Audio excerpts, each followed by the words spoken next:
Hello student and friends, स्वागत है आपका YouTube channel education master doctor Fakhruddin में। मैं doctor Fakhruddin Islamia degree college Deoband जनपद सहारनपुर से प्रश्नोत्तर श्रृंखला की इस दूसरी कड़ी के अंतर्गत मैंने आपके लिए उन महत्वपूर्ण प्रश्नों को शामिल किया है जो कि आपकी परीक्षा की तैयारी के लिए महत्वपूर्ण सिद्ध होंगे। यहाँ पर भारतीय शिक्षा प्रणाली का इतिहास एवं विकास, और दूसरा भारतीय शिक्षा के नवीन प्रयास, और तीसरा समसामयिक भारत एवं शिक्षा विषय से प्रश्नों के उन प्रश्नों को लिया गया है जो आपकी परीक्षा के लिए बहुत सहायक सिद्ध होंगे। और मुझे पूर्ण विश्वास है कि जो विद्यार्थी डीएलएड सेकंड सेमेस्टर की तैयारी कर रहे हैं और साथ साथ जो भर्ती परीक्षाओं की तैयारी कर रहे हैं उनके लिए मेरा ये यूट्यूब चैनल एजुकेशन मास्टर जरूर पसंद आएगा, ऐसा मुझे पूर्ण विश्वास है। तो चलते हैं प्रश्नोत्तर श्रृंखला की दूसरी कड़ी के अंतर्गत। जिन प्रश्नों को मैंने यहाँ पे शामिल किया है वो आपके लिए किस प्रकार से महत्वपूर्ण सिद्ध हो सकते हैं आप खुद अंदाजा लगाइएगा और देखिएगा। यहाँ पे पहला प्रश्न है, प्रश्न संख्या 1, वास्को डी गामा किस देश का नाविक था तथा वह भारत में कब आया? तो इसका उत्तर है कि वास्को डी गामा पुर्तगाल का नाविक था तथा वह भारत में 1498 ईस्वी में कालीकट बंदरगाह पर पहुंचा। तो यहां पर ध्यान दीजिएगा कि वास्को डी गामा जो 1498 ईस्वी में कालीकट बंदरगाह में आया वह पुर्तगाल का नाविक था। दूसरा प्रश्न देखते हैं, प्रश्न संख्या 2 कि भारत में व्यापार हेतु किस किस देश के व्यापारियों का आगमन हुआ? यहाँ पे महत्वपूर्ण चीज आपके लिए यह है कि जो जो व्यापारी अलग अलग देशों से भारत के अंदर आए उन्होंने केवल व्यापार ही नहीं किया बल्कि शिक्षा की प्रक्रिया को भी भारत के अंदर बढ़ाया और साथ साथ भारत के अंदर स्कूलों का निर्माण किया। तो उसमें सर्वप्रथम पुर्तगाली, उसके बाद अंग्रेज व्यापारी, तत्पश्चात डच, फ्रांसीसी और डेन व्यापारियों का आगमन भारत में हुआ। प्रश्न संख्या 3 के अंतर्गत आपसे पूछा जा रहा है कि भारत में व्यापार हेतु अंग्रेज व्यापारियों का आगमन कब हुआ था? तो इसका उत्तर है कि भारत में अंग्रेज व्यापारियों का आगमन 1613 ईस्वी में हुआ था। चौथे प्रश्न की तरफ को चलते हैं, प्रश्न संख्या 4 कि भारत में शिक्षा के विकास की दृष्टि से ब्रिटिश काल को कितने भागों में विभाजित किया जा सकता है? तो बहुत महत्वपूर्ण प्रश्न है। यहाँ पे देखिएगा कि भारत में शिक्षा के विकास की दृष्टि से ब्रिटिश काल को 2 भागों में, ईस्ट इंडिया कंपनी काल जो 1700 ईस्वी से 1857 ईस्वी तक तथा ब्रिटिश शासनकाल जो 1858 ईस्वी से 1947 ईस्वी तक, यानी कि जब हमारा देश आजाद हुआ, में विभाजित किया जा सकता है। यानी कि पहला भाग है ईस्ट इंडिया कंपनी का काल और दूसरा है ब्रिटिश शासन काल। अगले प्रश्न की तरफ को चलते हैं, प्रश्न संख्या 5 कि ईसाई धर्म का प्रचार करने हेतु भारत में आने वाला पहला धर्म प्रचारक कौन था?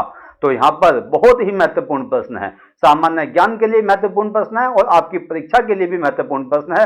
तो यहां पर इसका उत्तर देखिएगा कि पुर्तगाली सेंट फ्रांसिस जेवियर, यानी कि सेंट फ्रांसिस जेवियर जो कि पुर्तगाल का निवासी था, और उसके साथ में उसका साथी रॉबर्ट डी नोविली, यह दोनों गांवों में गलियों में घूम घूमकर घंटियां बजा बजाकर अपने धर्म का प्रचार किया करते थे। अगले प्रश्न की तरफ को बढ़ते हैं, प्रश्न संख्या 6 कि पुर्तगालियों ने किन स्थानों पर प्राथमिक विद्यालयों की स्थापना की?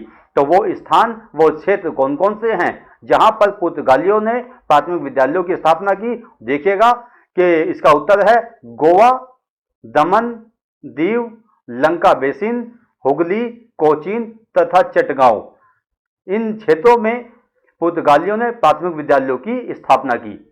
प्रश्न संख्या 7 की तरफ को चलते हैं, जिसमें पूछा जा रहा है आपसे कि पुर्तगालियों ने कब और कहां कॉलेज की स्थापना की? तो देखिएगा बहुत ही महत्वपूर्ण प्रश्न आपके लिए कि जेसुइट कॉलेज की स्थापना 1575 ईस्वी में गोवा में तथा सेंट एनी कॉलेज की स्थापना 1577 में बॉम्बे के बांद्रा में की गई थी। यहाँ पे गलत टाइप हुआ है, ये सही शब्द है, बांद्रा में की गई थी। अगला प्रश्न देखिए, प्रश्न संख्या 8 है कि पुर्तगाली स्कूलों में किन विषयों की शिक्षा दी जाती थी? तो वो विषय क्या थे जिनकी शिक्षा दी जाती थी? तो उसमें पहला है लैटिन भाषा, यानी कि जो भाषा थी लैटिन, जो कि प्रसिद्ध भाषा और प्राचीन भाषा भी मानी जाती है, उस भाषा की शिक्षा दी जाती थी। व्याकरण की, तर्कशास्त्र की और संगीत की शिक्षा प्रदान की जाती थी। प्रश्न संख्या 9 की तरफ को चलते हैं। इसमें पूछा जा रहा है आपसे कि डच कंपनियों ने किस शताब्दी में भारत में अपनी कंपनी स्थापित की। तो उत्तर है इसका कि 17वीं शताब्दी में हॉलैंड वासियों ने भारत में अपनी कंपनी की स्थापना की। यहां पे देखिएगा, मैंने यहां पे समझाने के लिए दोनों चीज लिखी हैं। जो हॉलैंड वासी थे उन्होंने भारत में आकर जो व्यापार किया और उस मशीनरी को नाम दिया गया डच मशीनरी, यानी कि हॉलैंड वासी जो थे उनकी जो व्यापारिक संस्थाएं थी उनको नाम दिया गया डच मशीनरियां। प्रश्न संख्या 10 की तरफ को चलते हैं, जिसमें पूछा गया कि डच मशीनरियों ने किन किन क्षेत्रों में स्कूलों का निर्माण किया था।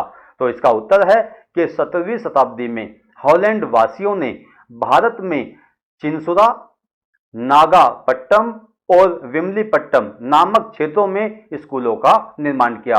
तो यहां पर 3 क्षेत्र जो आपके सामने लिखे हुए हैं, चिंसुरा, नागापट्टम और विमलीपट्टम, इन तीनों क्षेत्रों में डच मशीनरियों ने, जो कि हॉलैंड वासी थे, उन्होंने स्कूलों का निर्माण किया था। प्रश्न संख्या 11 के अंतर्गत आपसे पूछा जाएगा कि डेन मशीनरियों ने किन किन स्थानों पर अपने कारखाने खोले थे। तो उत्तर है इसका कि सन 1706 ईस्वी में डेनमार्क वासियों ने भारत के तंजौर में कारखाने खोले थे। यह एक सामान्य ज्ञान का प्रश्न है, आपकी शिक्षा से संबंधित भी है, इसलिए मैंने यहाँ पे इसको शामिल किया है कि जो डेनमार्क वासी हैं उनको डेन मशीनरियों के नाम से जाना जाता है। यानी कि डेनमार्क के जो व्यापारी समूह थे जो कि भारत में आए थे, उनको यहाँ पे डेन मशीनरियों के नाम से जाना जाता है, जिन्होंने 1706 ईस्वी में भारत के तंजौर में कारखाने खोले थे। प्रश्न संख्या 12 जिसमें आपसे पूछा जाएगा कि डेन मशीनरियों ने किन किन स्थानों पर स्कूल खोले। तो वो स्थान थे तंजौर, त्रिचनापल्ली, श्रीरामपुर और फोर्ट सेंट डेविस में डेन मशीनरियों ने अपने धर्म का प्रचार करने के लिए यहाँ पे स्कूल खोले थे। दोबारा देख लीजिएगा, तंजौर में, त्रिचनापल्ली में, श्रीरामपुर में और फोर्ट सेंट डेविस में। अगले प्रश्न की तरफ को बढ़ते हैं, प्रश्न संख्या 13 की तरफ को, जिसमें पूछा गया कि डेन मशीनरियों ने कब और कहां अध्यापक प्रशिक्षण विद्यालय खोला। मैं समझता हूं कि यह प्रथम विद्यालय था जो अध्यापकों के प्रशिक्षण के लिए खोला गया था। इससे पहले कहीं अध्यापक प्रशिक्षण का कहीं कोई संकेत नहीं मिलता है। तो यहां पर मैं समझता हूं अगर किसी विद्यार्थी को, कैंडिडेट को इसके बारे में जानकारी हो तो वो कमेंट बॉक्स में अपना उत्तर लिख करके सेंड भी कर सकता है। तो उत्तर है सन 1716 ईस्वी में ट्रांक्यूबर में पहला अध्यापक प्रशिक्षण विद्यालय डेन मशीनरियों द्वारा खोला गया था। अगले प्रश्न की तरफ बढ़ते हैं, प्रश्न संख्या 14 है कि फ्रेंच मशीनरियों ने कब और कहां स्कूलों का निर्माण कराया।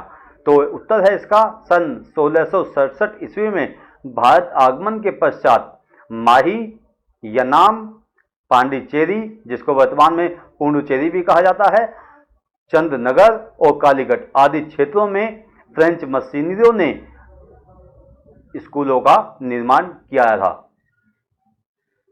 उसके अलावा प्रश्न संख्या 15 की तरफ चलते हैं, जिसमें पूछा गया आपसे ईस्ट इंडिया कंपनी का भारत में प्रवेश कब हुआ। तो इसका सही उत्तर है सन 1613 ईस्वी में ईस्ट इंडिया कंपनी यानी कि अंग्रेज मशीनरी का जो आगमन भारत के अंदर हुआ वो 1613 ईस्वी में हुआ। इसके अलावा प्रश्न संख्या 16 में पूछा जाएगा आपसे कि अंग्रेज मशीनरियों ने भारत में किन किन स्थानों पर विद्यालयों की स्थापना की। तो इसका सही उत्तर है कि मद्रास, बंगाल और बम्बई में ये स्कूलों की स्थापना की गई। इन स्कूलों को, जो कि मद्रास में, बंगाल में और बम्बई में खोले गए, इनको चैरिटी स्कूल भी कहा जाता था। प्रश्न संख्या 17 बहुत ही महत्वपूर्ण प्रश्न, चार्ल्स ग्रांट की प्रसिद्ध पुस्तक का नाम बताइए। तो पुस्तक का नाम है ग्रेट ब्रिटेन के एशियाई प्रजाजनों की सामाजिक स्थिति पर विचार। ये एक प्रसिद्ध व्यक्ति रहे हैं, विद्वान रहे हैं, इनके बारे में अभी आगे प्रश्न आएंगे चार्ल्स ग्रांट के बारे में। तो आगे देखिएगा, चार्ल्स ग्रांट के दिए हुए सुझाव बताइए। चार्ल्स ग्रांट ने कौन कौन सुझाव दिए। पहला सुझाव दिया कि भारत में विद्यालयों की स्थापना की जाए।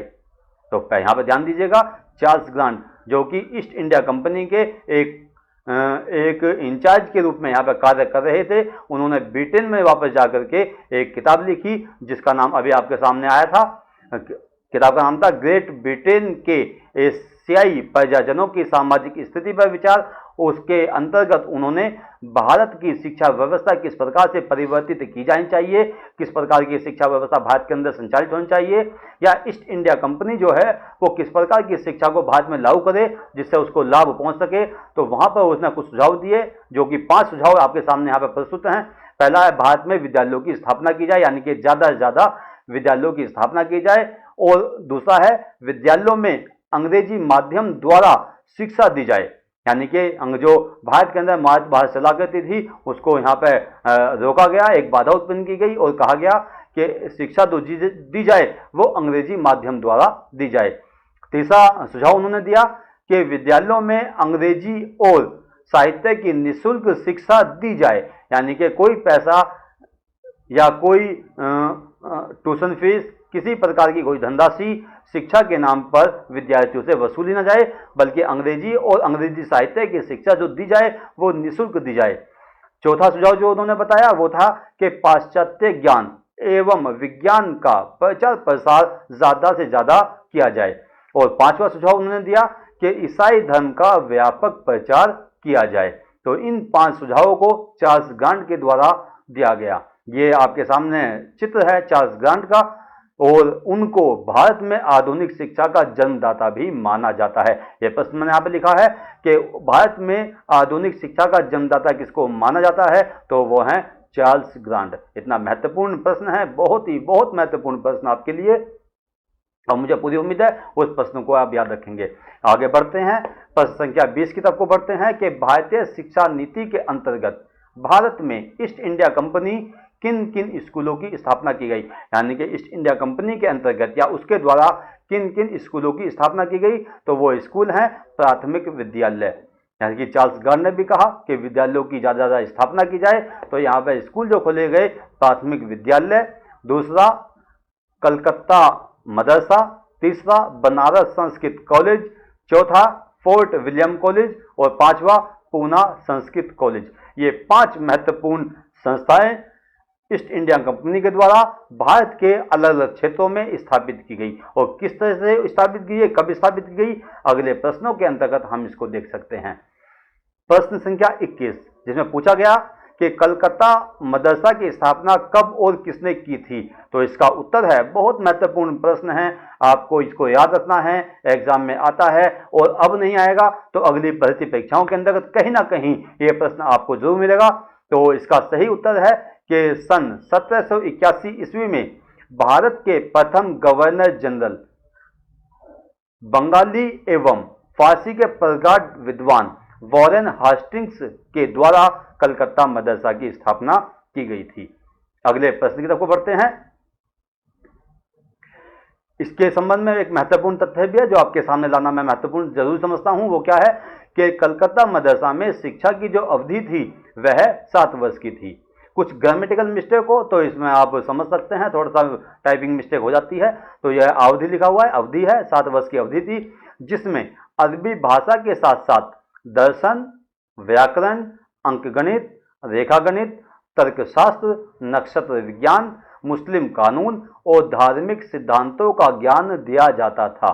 इसका उद्देश्य कलकत्ता के मुसलमानों की सहानुभूति प्राप्त करना था। यह कथन दिया है ए हावेल के द्वारा, जो लास्ट कथन है कि ये जो विद्यालय कलकत्ता मदरसा जो स्थापित किया गया था, इसका जो उद्देश्य था वो ए हावेल बताते हैं कि कलकत्ता के मुसलमानों की सहानुभूति को प्राप्त करने के लिए इस मदरसे को स्थापित किया गया था।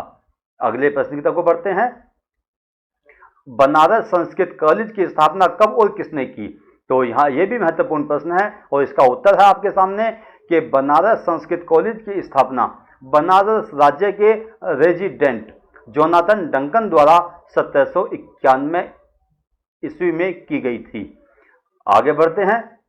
इसके बारे में एक महत्वपूर्ण तथ्य आपके लिए कि बनारस संस्कृत कॉलेज में हिंदू धर्म विधानों या सिद्धांतों, न्याय, कानून, गणित, इतिहास, तर्कशास्त्र और दर्शन शास्त्र की शिक्षा का प्रावधान था, यानी कि इन विषयों की शिक्षा बनारस संस्कृत कॉलेज में दी जाती थी।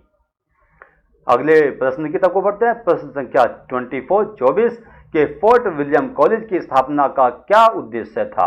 तो उद्देश्य देखिएगा कि फोर्ट विलियम कॉलेज की स्थापना का उद्देश्य टी.एन. सिक्वेरा के अनुसार यह था कि यह कॉलेज कंपनी के सैनिक कर्मचारियों के लिए था और उनको भारतीय भाषाओं, हिंदी, मुस्लिम कानून और भारतीय इतिहास की शिक्षा प्रदान करना था। तो ये फोर्ट विलियम कॉलेज की स्थापना के बारे में यहाँ पे वो एक कथन बताया गया है। अगला है यहाँ पे पूना संस्कृत कॉलेज की स्थापना कब और किसने की थी? तो ये एक महत्वपूर्ण प्रश्न है कि पूना संस्कृत कॉलेज की स्थापना पूना के रेजिडेंट एल्फिंस्टन द्वारा सन 1821 में की गई थी। ठीक, तो यहाँ पे एक ये महत्वपूर्ण प्रश्न है, उसके बारे में एक महत्वपूर्ण कथन मैंने शामिल किया है आपकी जानकारी के लिए कि पूना संस्कृत कॉलेज की स्थापना का उद्देश्य ब्राह्मणों में फैले उस आक्रोश को रोकना था या उस असंतोष को रोकना था जो उनमें पेशवा राज्य के अंत हो जाने के कारण फैल रहा था। यानी कि जो पेशवा राज्य था उस पर ईस्ट इंडिया कंपनी ने आक्रमण करके उसको अपने अंडर में ले लिया, तो उसकी वजह से जो आक्रोश फैला उस आक्रोश को दबाने के लिए, रोकने के लिए या ब्राह्मणों की सहानुभूति प्राप्त करने के लिए पूना संस्कृत कॉलेज की स्थापना की गई। तो यहाँ पर ये कुछ महत्वपूर्ण तथ्य आपके लिए यहाँ पर शामिल किए गए जो कि बहुत महत्वपूर्ण है और मैं समझता हूँ कि आपको ये जितने भी प्रश्न हैं ये आपकी परीक्षाओं की सफलता के लिए महत्वपूर्ण सिद्ध होंगे, ऐसा मुझे पूर्ण विश्वास है। और मैं आपको पूरा यकीन दिलाता हूं कि मैं इस श्रृंखला को निरंतर जारी रखूंगा और साथ साथ आपके लिए उन प्रश्नों को यहां पर शामिल करूंगा जो एग्जाम के लिए मोस्ट इम्पोर्टेंट सिद्ध हो सकते हैं। तो मुझे आज का इसी लेक्चर या ये श्रृंखला यहीं समाप्त करता हूं और मैं और भी ज़्यादा आपके लिए मेहनत करने का प्रयास करूंगा, जिससे थोड़ी बहुत जो इसमें ग्रामेटिकल मिस्टेक आ रही हैं उन मिस्टेक को या व्याकरण अशुद्धियाँ आ रही हैं उनको दूर करने का प्रयास कर सकूं। इन्हीं शब्दों के साथ में मैं एजुकेशन मास्टर डॉक्टर फखरुद्दीन आपसे विदा लेता हूं और आपसे कहूंगा कि आप मेरे इस चैनल को ज़्यादा से ज़्यादा शेयर करें, लाइक करें और सब्सक्राइब करें। धन्यवाद। जय हिंद, जय भारत।